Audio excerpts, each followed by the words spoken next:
여러 가르침들이 있지만 성경의 가장 핵심적인 사상이 무엇입니까? 라고 물어본다면 그것은 이 땅에 하나님의 나라가 세워지는 것이 성경에서 가장 중요한 사상이라고 우리는 말할 수 있습니다. 이것이 가장 중요한 신앙의 기초이고 뿌리입니다. 그리고 이 뿌리 위에 하나님을 사랑하고 이웃을 사랑한다라고 하는 크고 강력한 두 가지의 명령이 세워지게 됩니다. 기독교의 출발은 여기에서 시작합니다. 이 세상에 하나님의 나라가 세워지는 것이고 하나님을 사랑하고 이웃을 사랑하는 방식으로 그 나라는 세워져 간다. 그래서 하나님이 세상을 만드신 이유가 뭐냐? 이곳에 하나님의 나라를 세우려고 하는 것이었구나. 사랑이 가득하고 시기와 질투가 없고 당연히 죽음도 없는 그런 나라를 하나님은 만드시기 위해 세상을 창조하셨는데 이제 죄가 들어오면서 세상이 엉망진창이 되어버렸습니다. 그래서 하나님의 나라를 다시 회복시키기 위해서 그 계획을 세우셨는데 죄 때문에 이 사단이 났으니까 결국 죄의 문제를 해결해야 된다. 그리고 죄인들을 다 쳐내려고 하다 보니 자기 백성들이 그것을 감당할 수가 없어서 하나님의 아들이신 자기 아들을 이 땅에 보내셔서 모든 사람의 죄를 대신 짊어지도록 하신 것이 우리가 알고 있는 구원에 대한 계획이고 하나님의 작정이라고 할 수 있습니다. 기독교에 대해서 잘 모르는 제가 만약 기독교를 잘 몰랐다면 누군가가 이런 식으로 기독교를 설명하고 소개해 주었더라면 저는 굉장히 매력을 느꼈을 거라고 생각해요. 제가 기독교에 대한 편견이 없고 교회는 도대체 뭐 하는 거야? 라고 물어봤을 때 이런 식으로 설명을 해줬더라면 좀 더 듣고 싶어 하는 마음이 생겼을 겁니다. 우리가 처음 기독교를 접할 때의 그 출발이 모태신앙 같은 경우는 이미 기독교가 하나님이 살아계신다라는 걸 전제하고 우리에게 설명을 듣다 보니까 어느 순간 질문을 던졌을 때 이 질문에 대한 답변이 잘 안 나오는 것을 느꼈을 때 우리는 기독교 신앙에서 멀어지는 모습들을 우리는 다 한 번쯤 경험했을 겁니다. 그러니까 알겠는데 그게 잘 마음에 와닿지 않는다. 하나님이 살아계신 것도 알고 있고 뭐 마지막에 세상에 종말이 있을 것도 아는데 잘 와닿지가 않는 사람들이 있더라. 그래서 교회를 오래 다니는 사람보다 이제 막 신앙생활에서 믿기 시작하는 사람들이 훨씬 더 믿음이 좋은 모습들이 많이 있어요. 하나님에 대해서 두려운 마음도 있고 죄 지으면 벌 받는다는 그런 공포도 있고. 근데 오히려 교회를 오랫동안 다니는 사람들은 여기 무뎌져 가지고 죄도 그냥 용서하면은 하나님이 용서해 주시니까, 회개하면 용서해 주시니까 이런 생각으로 담대하게 하나님을 믿지만 하나님과 상관없이 살아가는 교인들이, 교회 다니는 사람들이 많이 있다. 그래서 이런 식으로 기독교를 좀 알기 쉽게 설명해 준다면 참 좋겠고, 혹시 우리가 누군가에게 기독교를 소개할 그런 시간들이 다가왔을 때, 그런 순간이 있을 때 이런 식으로 설명하는 것, 이런 방식으로 설명하는 것을 좀 정리를 해둘 필요가 있다. 그리고 그걸 연습하면 참 좋겠다는 생각이 듭니다. 어린 아이들에게 아니면 누군가에게 기독교가 무엇인가를 좀 설명하려고 할 때 어디서부터 시작할 거냐. 그냥 온갖 장황하게 아는 지식 그냥 설명하는 것이 아니라 순서대로.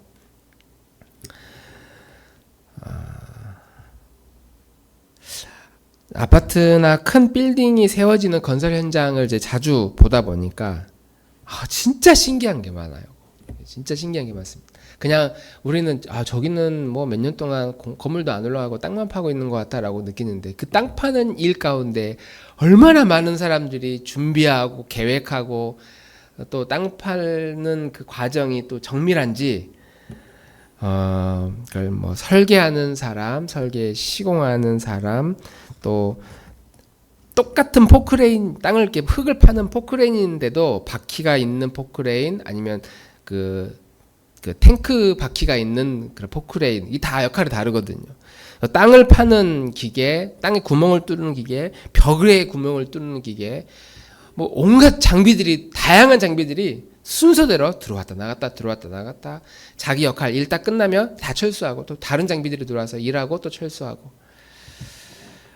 항타, 뭐 전 처음 들어봤어요. 항타, 용접하는 사람, 천공, 타설, 형틀, 알폼, 갱폼, 방수, 제가 하는 용어들 한번 써봤습니다. 그러니까 다양한 기능공들이 마치 그 개미집 안에서 개미들이 막 움직이는 것처럼, 그 개미집에서 개미들이 움직이는 걸 보면 자세히 들여다보면 자기가 뭐 해야 될지 몰라가지고 그냥 왔다 갔다 하는 개미들은 없거든요. 그냥 한쪽에서 그냥 가만히 그냥 노닥거리는 개미들이 없어요. 다 역할들을 하면서 움직이지. 그러니까 그런 큰 건물이나 건축물들이 하나 완공될 때에 거기서 일하는 사람들이 그냥 왔다 갔다 하는 사람들이 아니고 다 그 안에서 아주 자기만의 역할들을 다 톡톡히 해내서 그런 큰 건물들이 세워지는구나. 그 중에는 어떤 사람들은 20년, 30년 잔뼈가 굵은 사람들도 있지만 어떤 사람들은 이제 막 2달, 5개월 대학 다니고 있는데 아니면 아르바이트로 건설 현장에 와서 일을 하는 사람들도 있고 외국인 근로자들도 많이 있습니다. 그리고 그렇게 이제 만들어진 건물에 이제 우리는 이제 30년, 40년, 50년 긴 세월 안락한 집 혹은 안락한 건물 안에서 이제 생활을 하게 됩니다. 그렇게 많은 사람들이 일을 했다고 해서 그 건물에 뭐 문제가 없느냐, 하자가 없느냐, 또 수시로 하자 보수를 또 해야 되고 AS도 받아야 되고 그렇게 고쳐가면서 이제 그 건물에서 우리는 살아갑니다. 한 건물이 세워지는 것도 이렇게 복잡한 구조를 가지고 있는데 하나님의 나라가 이 땅 가운데 세워지는 것도 당연히 아주 복잡하고 다양한 그런 과정으로 세워져 갑니다.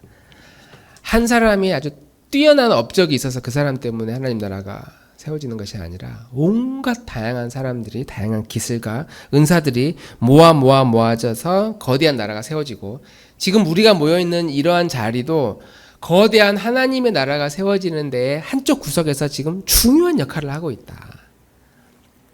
어떤 사람들은 그냥 숟가락 하나 올리려고 숟가락만 이렇게 들고 있는 사람이 있는지 모르겠지만 어떤 형태로든 우리가 예수님을 믿고 하나님의 자녀가 된 순간 우리는 그 하나님 나라가 세워지는 그 일에 각자의 방식으로 동참하고 있다. 그런데 문제는 그렇게 하나님의 나라가 세상에 지금 막 만들어지고 있고 거기에 내가 어떤 역할이 있다는 사실을 잊어버릴 때가 있다는 겁니다. 그냥 숟가락 들고 천국 가야 되니까 일단 우리는 또 하나님의 보호도 받아야 되니까 뭔가 유익을 받기는 바라지만 내가 지금 더 큰 명제, 그러니까 예수님을 믿는 이유가 무엇입니까? 야, 죽으면 어떻게 될지 모르잖아. 야, 죽으면 천국에 가는 것이 기독교 안에 있다. 뭐 이런 식으로 기독교를 소개하는 것이 아니라 아니면 삶이 힘든데 교회 가서 찬양하고 예배드리면 마음이 평안해져. 그러니까 이런 식으로 기독교를 소개하는 것이라면 그냥 숟가락 하나 들고 그 혜택을 받아야 되니까 혜택 받기 위해서 우리는 가만히 무엇인가 이렇게 왔다 갔다 하는 사람일 수 있지만 그러나 기독교의 가장 큰 전제는 이 땅에 하나님의 나라를 막 지금 세우려고 하고 있고 그 일에 우리는 부름을 받았고 그 쓰임받는 사람들은 그냥 쓰임받는 것이 아니라 죄의 문제가 해결되어지는 사람. 그러니까 당연히 죄의 문제가 해결되면 그 사람은 구원에 대한 문제가 해결된 사람이기 때문에 그것 구원을 받는 것이 목적이 아니고 그것은 하나의 도구고 수단이다. 우리의 유일한 목적은 무엇이냐? 오히려 내가 예수님을 믿어서 죄의 문제가 해결되어지는 것으로 천국 가는 것이 목적이 아니라 사랑하며 사는 것이 오히려 우리의 중요한 목적이어야 되거든요. 하나님을 사랑하고 이웃을 사랑하는 방식으로 하나님의 나라가 세워지기 때문에 우리의 신앙의 가장 유일한 목적을 우리가 붙들어야 된다고 한다면 사랑하는 것이다. 사랑하며 사는 것이다. 사랑을 배우는 것이다. 이웃을 사랑하는 그 사랑 안에는 당연히 우리 자신도 포함이 됩니다. 나를 건강하게 사랑하는 방법도 배우고 내 옆에 있는 가족을 건강하게 사랑하는 방법도 배우고 내 이웃도 우리 사회도 사회의 모든 가치관이나 사회가 돌아가는 모든 방식도 하나님의 사랑으로 잘 움직여질 수 있도록 기여하는 일이 우리 그리스도인들이 하나님의 나라를 세워가는 방식이다. 근데 문제는 이 사실을 우리가 자꾸 잊어버린다는 겁니다. 숟가락만 들고 있는 사람들. 자, 하나님의 나라가 지금 막 세워지고 있다는 사실, 이 중요한 기초를 잊어버릴 경우 딱 그 잊어버리는 그 순간에 우리는 어떤 액션을 취하느냐. 우리가 의도하든 의도하지 않든 나의 나라, 나만의 나라를 세우려고 하는 경향성이 우리 안에 확 밀고 들어온다. 하나님의 나라를 세우는 일을 우리가 멈추는 순간 우리는 뭘 하고 있냐면 나의 나라를 세워나가고 있는 거죠. 나의 나라, 나의 왕국을 세워나갑니다. 그리고 이렇게 하나님의 나라가 아니라 나의 나라, 내가 세상의 중심이 되는 나라, 이것이 죄 중에 가장 큰 죄라고 우리가 몇 번 설명을 드렸잖아요. 교만하게 돼. 내가 세상의 주인인, 하나님 없이도 나는 잘할 수 있을 거라고 생각하는 그런 나라를 내가 세워가는 순간 그 사람이 결정하고 판단하는 모든 선택이 다 어그러진다. 다 잘못된 판단을 할 수밖에 없다. 라고 말할 수 있습니다. 오늘 함께 읽은 성경의 본문의 그 주인공도 이런 잘못된 판단을 한 사람 미가에 대해서 또 미가의 그 가족에 대해서 소개하고 있습니다. 자, 지금 우린 그동안 사사기를 이제 설명을 했잖아요. 사사기는 이스라엘 백성들이 애굽에서 나와서 가나안 땅으로 이제 들어가는데 가나안 땅에 다 들어갔어요. 그리고 그 나라에 이제 뭘 세웠느냐? 하나님의 나라를 세우는 일이 이 가나안 이스라엘 백성들이 맡게 된 중요한 역할이거든요. 자, 하나님의 나라를 세워가야 되는데 그걸 잊어버린 사람들입니다. 그러니까 하나님의 나라를 세우지 않고 나의 나라가 세워지니까 당연히 죄가 들어오겠죠. 하나님과 상관없는 삶을 살게 되니까. 그 죄를 하나님은 또 가만히 있지 못하고 견디지 못하기 때문에 하나님의 손을 보내서 심판을 하게 되고 심판의 고통 때문에 부르짖어서 또 다시 하나님께 돌아가고 거기에 중요한 역할을 했던 사람들이 사사고 이 사사들을 사용하셔서 이스라엘을 구원해내는 그런 일들을 하셨는데 그렇게 12명의 사사들이 다 사사 시대가 끝나고 결국 이스라엘 백성들에게 남는 것이 무엇이냐면 하나님도 필요 없고 사사도 필요 없고 결국 내가 살기 위해서는 내 힘을 길러야 된다 라고 하는 사람들이 이스라엘 백성들 가운데 많아지기 시작했다. 그것을 성경에서는 이렇게 표현합니다. 그때에 이스라엘에 왕이 없었으므로 사람마다 자기 소견에 옳은 대로 행하였더라. 이게 사사기 17장에 나오는 구절인데 이 표현이 사사기 17장부터 나오기 시작합니다. 그전에는 사사들도 있고 이스라엘 백성들도 있어서 중요한 역할들을 했는데 사사시대가 다 끝나고 그렇게 하나님이 많은 것들을 보여주셨음에도 불구하고 이스라엘 백성들은 우리는 왕이 없다. 그러니까 하나님이 왕이신데 그 하나님이 마치 없는 것처럼 하나님의 나라가 지금 세워지는 것이 이제는 불가능하다 라고 생각하는 사람들이 이스라엘 백성들 가운데 많아지기 시작했다 라고 말할 수 있습니다. 그때 나온 사람이 미가라는 사람입니다. 정확하게 미가야라고 하는데 미는 히브리어로 누구라는 말이고 가는 뭐뭐와 같다. 그래서 미가라고 하면은 누구와 같다.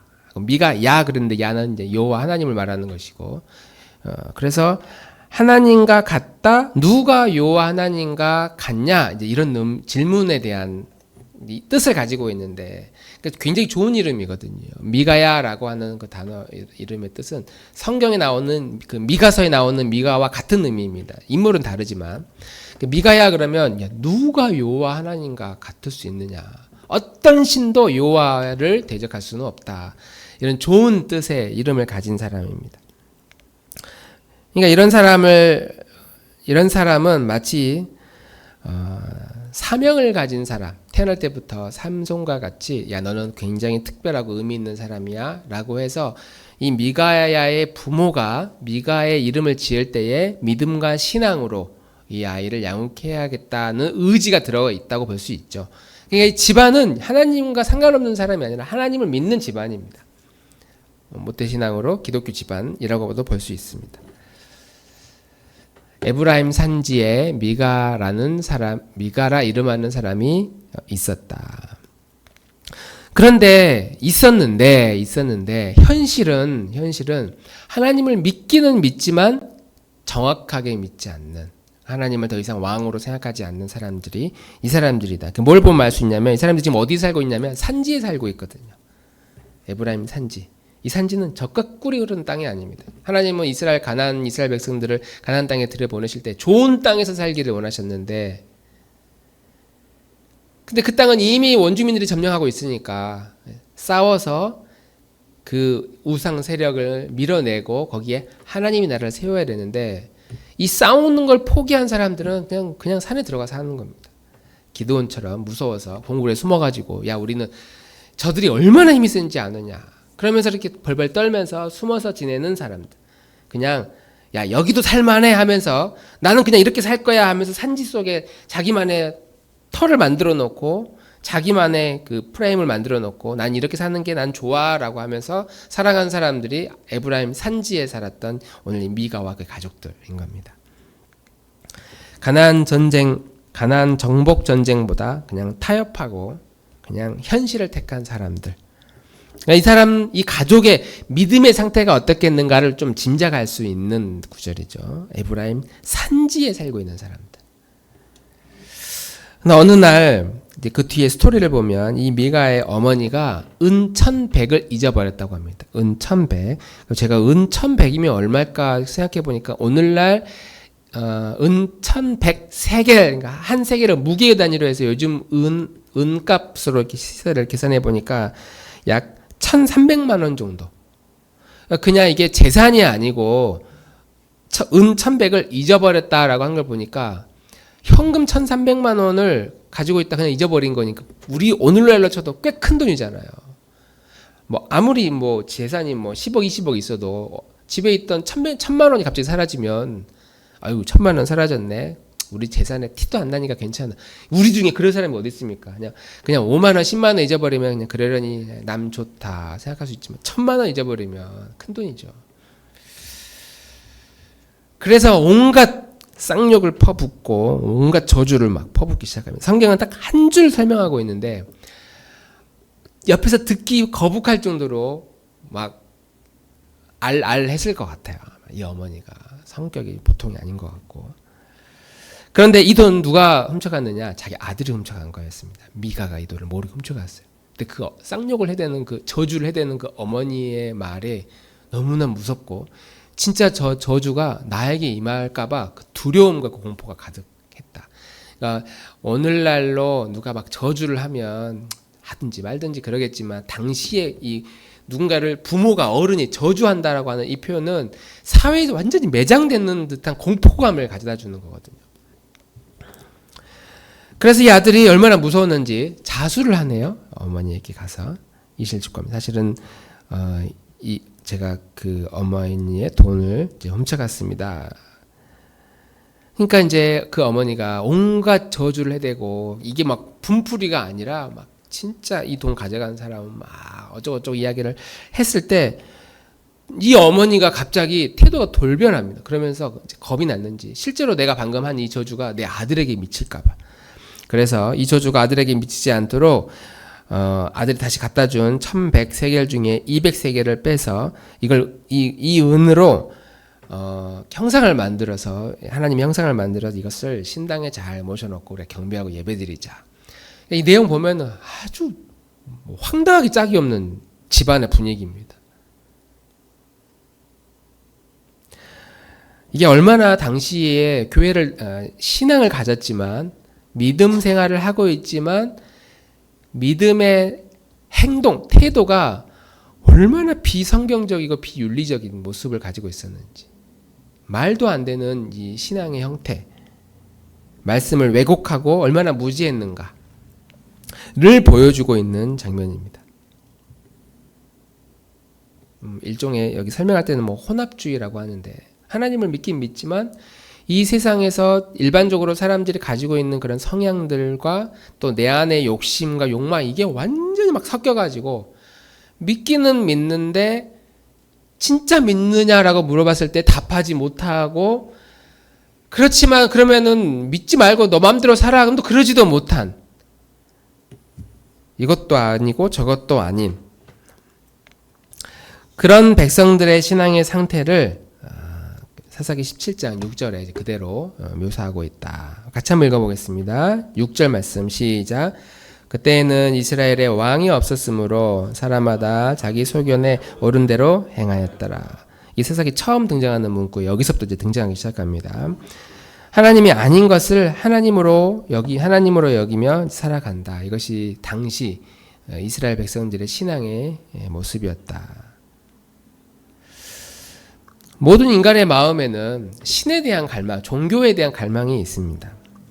그리고 그 하나님에 대한 지식이 있을 때 절대자, 하나님에 대한 그 지식이 있을 때는 내 마음에 그 종교에 대한 그 갈망을 이렇게 대입시켜서 하나하나 딱 들어맞는 것을 우리는 깨달았다. 아, 진짜였구나. 하나님이 진짜 살아계시는구나. 하나님이 어떤 세상을 꿈꾸시는지 내가 이제 알겠다. 이런 깨달음의 순간들이 내 마음에 있는 어떤 종교적 틀 위에 하나님에 대한 지식이 딱딱 들어맞을 때거든요. 근데 이제 이런 하나님에 대한 지식이 없을 때, 종교적인 그런 갈망은 있는데 참된 신에 대한 지식이 없을 때, 그럴 때 그 빈 공간에 무엇을 앉혀놓느냐? 하나님이 아닌 다른 것으로 자꾸 끼워 맞추기 시작한다. 그게 나 자신의 욕망과 나 자신의 중심을 내 마음의 종교성 안에 끼워 놓는다라고 합니다. 그래서 잃어버린 줄 알았던 돈 때문에 그 한바탕 저주를 했는데 자기 아들이 그렇게 했다고 하니까 이거 어떻게 수습하느냐? 찾는 돈의 일부를 그 신에게 하나님을 위해서 신상을 만들어서 그 하나님의 형상을 아주 멋지게 모셔드리자. 근데 이 사람 입장에서는 지금 큰일 한 겁니다. 1100세겔 돈의 일부를, 그것도 200세겔을 돈을 이렇게 구별해가지고 이걸 바친 거예요. 그 바친 그 돈, 그 형상이 뭐 자기에게 금전적, 물질적 혜택은 안 주더라도 마음의 안정은 주거든요. 형상을 만들었기 때문에 나도 뭔가 했다 지금 이렇게 얘기를 하고 있는 겁니다. 왜 이렇게 이런 말도 안 되는 일들이 일어날 수 있느냐? 이미 마음 가운데 그들은 하나님을 왕으로 모시지 않고 지금 왕이 될 만한 것들을 찾고 있는 사람들. 하나님으로는 만족하지 못해 불안하다 이거죠. 우리 인생에도 신이 없다고 느껴질 때가 종종 있습니다. 하나님이 됐든 뭐가 됐든 어떤 절대자 존재가 멀리 느껴질 때, 성경의 표현대로 그때에 이스라엘의 왕이 없으므로, 그때에 내 인생의 그 시점에 하나님이 없었다. 하나님이 있는지 모르겠다. 그런 시기가 있었다. 교회는 다니고 밥 먹을 때 기도도 하고 종교적 행동들은 가지고 있지만 실제로 자기 인생에 하나님이 막 적극적으로 개입해가지고 막 뭔가를 막 만들어주시고 비전을 주시고 뭔가 열정과 소망을 주시는 그런 게 느껴지지 않을 시기였다. 그럴 때마다 우리가 하는 모든 모든 선택과 모든 결정 안에 하나님이 개입할 여지가 없는 거죠. 하나님이 개입할 여지가 없습니다. 그리고 그럴 때 우리는 그 마음의 방 안에 누구를 채워넣는다고 그랬죠? 나 자신을 채워서 내가 그 중심에 이제 서는 그런 삶을 살아가게 됩니다. 어렸을 때는 내가 서지 않아요. 나 말고 다른 걸로, 엄마, 아빠 말고 하나님 말고 다른 걸로 세우는, 친구로 집어넣고 아니면은 연예인들이나 이런 걸로 집어넣다가 점점 자아가 발달하면서 이런 것도 다 필요 없어. 내가 이제 거기 중심의 자리를 차지하게 됩니다. 그래서 성경은 인간의 마음을 우상을 만들어내는 우상 공장과 같다. 인간의 마음은 우상이다. 에스겔서 14장 말씀 읽어보겠습니다. 시작. 인자야, 이 사람들이 자기 우상을 마음에 들이며 죄악의 걸림돌을 자기 앞에 두었으니 그들이 내게 묻기를 내가 조금인들 용납하랴. 인간의 마음을 계속 우상들을 마음에 만들고 집어넣어가지고 있는데, 야, 내가 저걸 그냥 보고 가만히 있어야 되겠느냐. 우리 인간의 마음이라고 하는 방에 우리는 신당을 이렇게 딱 만들어 놓고 거기에 이제 차곡차곡 하나님이 아닌 것들을 쌓아 놓습니다. 그리고 그렇게 쌓아진 것들을 이제 점점 그 쌓아진 것들이 규모가 커질 거 아닙니까? 우리가 빌딩 이야기 서두에 했는데 처음에 터프하게 막 할 때는 몇 년 동안 아무렇지도 않아요. 그냥 티도 안 나고 저기 뭐 하고 있나 싶은데 어느 날 10층, 20층, 30층, 50층 빌딩, 100층까지 쫙 올라가면은 항상 우르르 보거든요. 그 빌딩은. 서울에 지금 가장 그 핫플레이스, 여러 핫플레이스가 있지만 서울에서 어떤 지역과 위치를 설명할 때 가장 많이 언급되는 건물이 어딘지 아십니까? 네. 예전에는 이제 남산 타워를 중심으로 이렇게 어디서든 보였으니까. 근데 요즘은 롯데타워라고 합니다. 한강변에서 어디서든 딱 보면은 다 보이는 거의 중심부가 되어버린 정도로 기준이 되어버린 겁니다. 그러니까 우리 안에 마음에 이 신당이 있는데 이 안에 지금 우리는 뭔가를 지금 우리의 인생이 갈 때마다 차곡차곡 하나씩 쌓아 놓고 있는 겁니다. 그런데 그렇게 쌓아져 있는 것들이 무엇인지 사람마다 다 다르지만 거기에 쌓아져 있는 것들을 쌓이면 쌓일수록 우리는 그 쌓아져 있는 그 마음의 내면을 자꾸 숭배하려고 하는 경향이 생긴다. 이게 내가 숭배해야지 그게 아니라 나도 모르게 거기에 대한 숭배하려는 경향성, 그걸 거스르지 않으려고 하는 경향성이 우리 안에 있는 거예요. 예를 들면 내가 살다 보니 다양한 인생의 경험들이 있을 거 아닙니까? 그럼 그 경험을 내 마음의 산당 안에, 창고 안에 막 쌓아놔요. 그럼 경험이 쌓일 거 아닙니까? 그리고 그 경험을 우리는 숭배합니다. 경험을 거스리는 것을 견디지를 못해요. 내가 해봤는데 그러면서 다른 사람의 다른 지식이 이 경험 안을 더 들어오는 것을 굉장히 경계한다. 내가 내 안에 다양한 고난들을 막 채워넣기 시작했어요. 그래서 고난을 많이 가진 사람이 됐어요. 사장이 되기도 하고 진급을 해가지고 성장하기도 하고 그걸 숭배하기 시작합니다. 어느 날부터 누구도 그걸 침범하지 못해요. 내 마음에 하나하나 쌓아져 가는 것들이 처음에는 별거 아니기 때문에 그렇든 상관없어라고 다 좋아라고 다 오케이라고 생각했는데 이게 쌓아지면 쌓아질수록 우리의 본능은 그걸 섬기려고 하는 숭배하려고 하는 경향이 생기고 그리고 이 숭배하는 것들을 누군가가 침범하지 못하도록 우리는 그것을 꽉 잡고 있는 그런 모습이 있다. 그게 하나님을 왕으로 모시지 않는 시대에 자기 옳은 소견대로 살아가는 우리들의 모습과 일치한다라고 할 수 있는 것이죠. 구약 시대에 지금 왕이 없는 시대에 자기 소견대로 살아가는 사람들이나 오늘날 우리가 하나님을 믿기는 믿지만 내 마음의 창고 안에 무엇인가 막 차고차고 쌓아놓고 있는 것들 그리고 그것을 점점 숭배하려고 하는 경우들 쌓아져 가는 것들이 이런 경우는 있을 수 있죠. 하나님의 말씀 근데 그냥 말씀이 아니라 깨달아져 가는 말씀. 내 마음에 종교성이 있는데 이런 종교성 안에 말씀을 딱 비춰봤을 때 딱 끼워 맞아. 깨달은 거잖아요. 이런 거구나. 이 깨달음을 내 마음의 창고에 딱 쌓아놓는 겁니다. 또 깨닫는 것을 쌓아놓고 차곡차곡 쌓아놓고 이것이 많이 쌓아졌을 때 우리는 이것을 숭배하는 경향을 갖게 된다고 그랬잖아요. 하나님의 말씀이 내 안에 깨달음의 말씀이 내 안에 있을 때 이 경이로움, 이 놀라움 하나님이 세상을 다스리고 이 세상을 통치하고 하나님의 나라를 세워간다는 이 그림이 시간이 가면 갈수록 진짜 인간은 이렇게 살아야 되는구나 라고 하면서 자연스럽게 하나님의 방식으로 하나님을 섬기고 하나님을 사랑하게 된다는 것이죠. 그런데 오늘 미간의 집은 결국 어떻게 되느냐 우리가 읽지는 않았지만 사사기 17장 7절 이후의 말씀을 보면 베들레헴에서 사는 한 청년이 거류할 곳, 살 곳이 없어가지고 이렇게 돌아다니다가 미간의 집 앞까지 옵니다. 미가가 물어봐요. 어디서 왔습니까? 베들레헴에서 왔는데 사실 자신의 집안이 지금 제사장의 집안인데 지금 내가 어디에서 제사를 드려야 될지 찾지 못해서 지금 찾아다니고 있는 중입니다.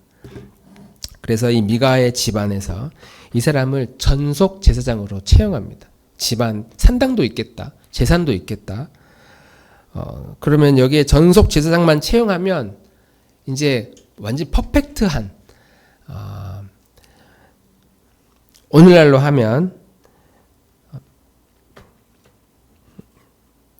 아들이 목사 되는 것도 부족한 것 같아요. 아들이 목사 되는 것도 부족하고 회사를 차렸고 회사가 기업이 잘 돼서 직원도 많이 생겼어.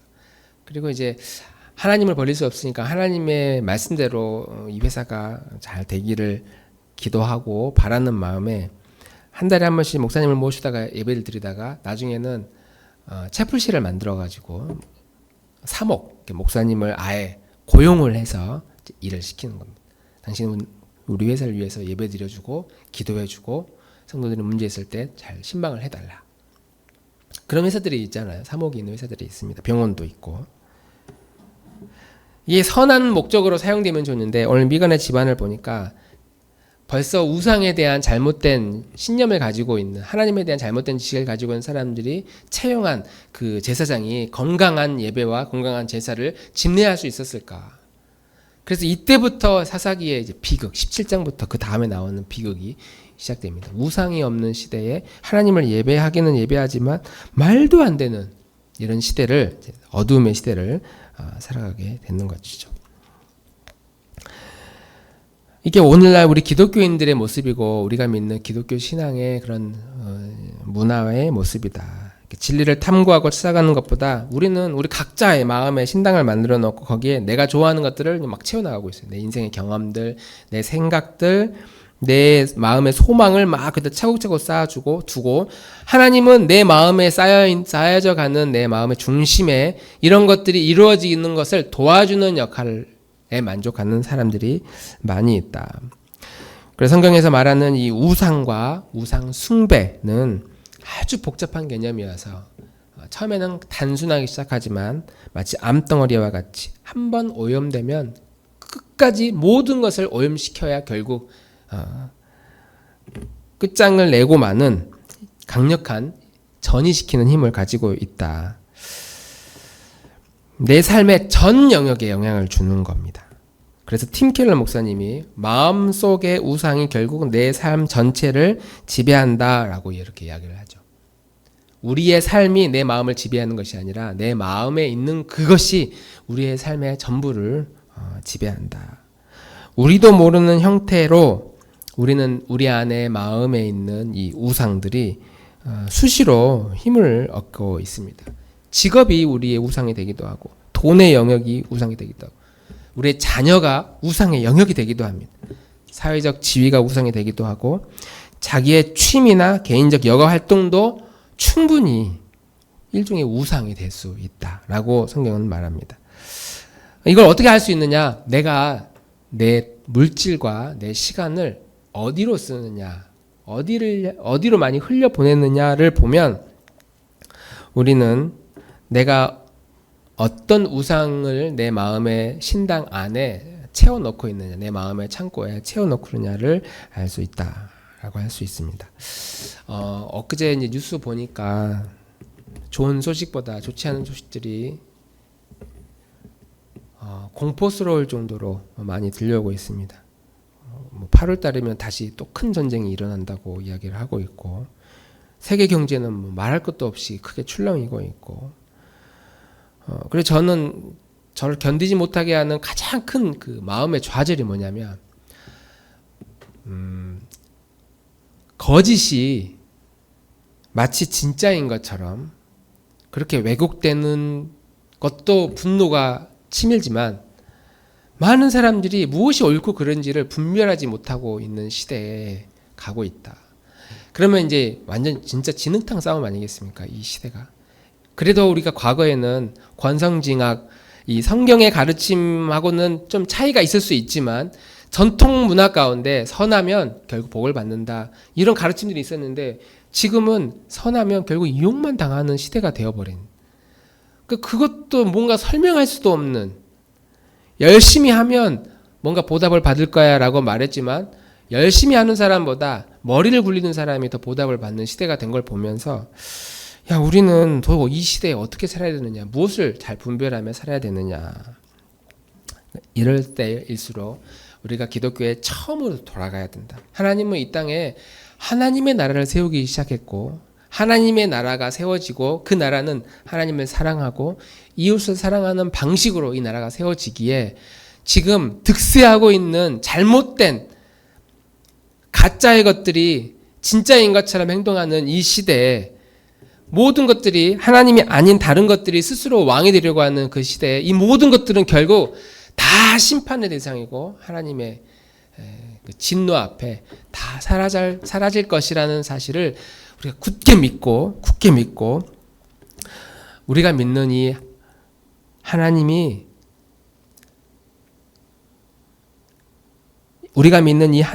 진짜 나의 왕이 되기를 바라고 나의 주인이 되기를 바라고 그분의 다스림을 받는 것이 가장 우리 인생의 큰 기쁨이 되어서 우리가 잘못된 방식으로 하나님을 오해하고 하나님을 찾으려고 할 때마다 옳고 그름을 잘 분별할 수 있는 그런 힘을 우리에게 주옵소서. 우리가 그런 기도를 가지고 하나님 앞에 나아가는 것이 필요하다 할 수 있습니다. 온전한 분별력을 가지고 나는 내 안에 있는 마음의 산당에 오늘 그리고 이번 주 무엇을 쌓아가고 있는가, 그리고 쌓아져 가고 있는 그런 것들이 결국 내 영혼과 내 인생에 어떤 영향을 미칠 것인가, 우리가 늘 살피고 돌보고 서로가 서로를 점검하여서 끊임없이 내 마음의 우상 창고에서 벗어나 하나님만을 온전히 사랑하는 그런 나들목 교우들이 되기를 주님의 이름으로 축복합니다. 찬송하고